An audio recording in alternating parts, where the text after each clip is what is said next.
नमस्कार दोस्तों, study track channel पर आपका स्वागत है। इस वीडियो में हम डिस्कस करेंगे जॉन डन द्वारा लिखी गई एक poem sweetest love I do not go. Poem को शुरू करने से पहले मैं आपको इस वीडियो से संबंधित जानकारी दे दूं, जिससे कि यह पोएम आपको अच्छे से समझ में आ सके। इस पोएम को 1609 में लिखा गया तथा 1633 में सॉन्ग्स एंड सोनेट्स नाम के पोइट्री कलेक्शन में पब्लिश किया गया। इस पोइट्री कलेक्शन में कुल 55 पोएम्स हैं तथा इस पोएम में कुल 40 लाइन्स है, जिन्हें 5 स्टैंजाज में लिखा गया है। और इस पोएम की राइम स्कीम है A B C D C। इस पोएम को कवि अपनी पत्नी एन मोर के लिए लिखते हैं। जब कवि जॉन डन अपनी यूरोप की यात्रा पर जा रहे होते हैं, तब उनकी पत्नी काफ़ी उदास होती है और वह इस यात्रा से खुद को बहुत दुखी महसूस करती है। लेकिन कवि अपनी पत्नी एन मोर को इस यात्रा के बारे में समझाते हैं कि वे बहुत जल्द कार्य पूरा करके वापस लौट आएंगे, क्योंकि कवि जॉन डन अपनी पत्नी एन मोर से बहुत ज़्यादा प्यार करते हैं तथा उससे बहुत दिनों तक दूर नहीं रह सकते। तो चलिए शुरू करते हैं पोएम का line by line analysis. Sweetest love I do not go for weariness of thee, nor in hope the world can show a fitter love for me. इन लाइनों में कवि अपनी पत्नी एन मोर को एड्रेस करते हुए कहता है कि ओ मेरी प्यारी प्रेमिका, मैं तुमसे दूर इसलिए नहीं जा रहा हूँ कि मैं तुमसे और तुम्हारे प्यार से बोर हो गया हूँ, और मैं तुमसे इसलिए भी इतनी दूर नहीं जा रहा कि यह दुनिया मुझे तुमसे ज़्यादा प्यार करेगी। But since that I must die at last, this best to use my self in jest, thus by फेंट डेथ्स टू डाई। इन लाइनों में कवि कहता है कि मुझे एक न एक दिन तो मुझे मरना ही है, लेकिन मैं चाहता हूँ कि इस मौत का मैं बड़ी खुशी के साथ स्वागत करूँ, और जब मौत मेरे सामने हो तो मैं उसे कभी भी न डरूँ।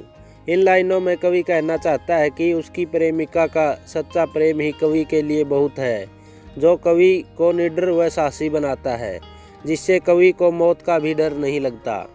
यस्टरनाइट्स the sun went hence and yet is here today. He hath no desire nor sense, nor half so short away. इन लाइनों में कवि अपनी प्रेमिका से कहता है कि जिस प्रकार सूर्य कल रात को अपनी यात्रा पर गया था, जिससे वह पूरी दुनिया की यात्रा करने गया था, और वह सूर्य आज सुबह सुबह सारी दुनिया की यात्रा करके हमारे पास वापस आ गया है, और जिस प्रकार सूर्य की कोई भी इच्छा नहीं थी, लेकिन उसके पास इस यात्रा को पूरा करने का कोई भी छोटा रास्ता नहीं था। कवि कहना चाहता है कि सूर्य के पास तो कोई भी वापस आने का कारण नहीं था, और फिर भी वह सही समय पर वापस आ गया, परंतु मेरे पास तो वापस आने के लिए कारण है, वह तुम्हारा प्यार है, जिसके बगैर मैं नहीं रह सकता। तो तुम चिंता मत करो, मैं भी वापस लौट आऊँगा, और सूर्य की तरह जितनी जल्दी होगी मेरी जर्नी को मैं कंप्लीट कर लूँगा। Then fear not me, but believe that I shall make speedier journeys, since I take more wings and spurs than he. इन लाइनों में कवि अपनी प्रेमिका से कहता है कि तुम मेरे बारे में चिंता करके डरो मत, और तुम मुझ पर यह विश्वास करो कि मैं जिस यात्रा पर जा रहा हूँ, उस यात्रा को मैं बहुत तेज़ी से पूरी कर लूँगा, क्योंकि जब सूर्य अकेला अपनी यात्रा को इतनी जल्दी पूरा कर लेता है, बिना किसी सहारे तथा बिना किसी वजह के, लेकिन मेरे पास तो इस यात्रा को पूरा करने की इच्छा भी है, और तुम्हारा प्रेम भी इस यात्रा को पूरी करने में मेरा साथ देगा। O how feeble is man's power, that if good fortune fall can not add another hour, nor a lost hour recall. इन लाइनों में कवि कहता है कि मनुष्य की ताकत इतनी कमज़ोर है कि यदि मनुष्य का अच्छा समय बीत जाए, तो वह मनुष्य उस अच्छे समय को न तो वह 1 घंटा भी जोड़ सकता है, और न ही उस बीते हुए अच्छे समय को दोबारा दोहरा सकता है। कवि कहना चाहता है कि कवि जॉन डन अब तक उसकी प्रेमिका के साथ रह रहा था, जो कि उसके बहुत अच्छे दिन थे, परंतु अब कवि को यात्रा पर जाना पड़ेगा, जिससे उसके अच्छे दिन समाप्त हो जाएंगे। लेकिन कवि इस यात्रा पर जाने पर मजबूर है, और वह सोचता है कि उसकी प्रेमिका से दूर जाने से उसके अच्छे दिन समाप्त हो जाएंगे। फिर भी कवि को उसकी प्रेमिका से दूर जाना होगा। But come bad chance and we join to it our strength, and we teach it art and length, itself over us to advance। इन लाइनों में कवि अपनी प्रेमिका से यह कहता है कि यह समय जब मैं तुमसे दूर जा रहा हूँ, यह बहुत दुख का समय है। हम दोनों को इस दुख की घड़ी के समय का मिलकर सामना करना चाहिए और हमें यह सीखना चाहिए कि इस दुख के समय के बाद हम कैसे सुख से जीना है, और हमें पहले ही यह सोचना होगा कि इस की दुख की घड़ी के बाद हमको अपना जीवन कैसे व्यतीत करना है, जिससे हमें बहुत ज़्यादा दुखी नहीं होना है।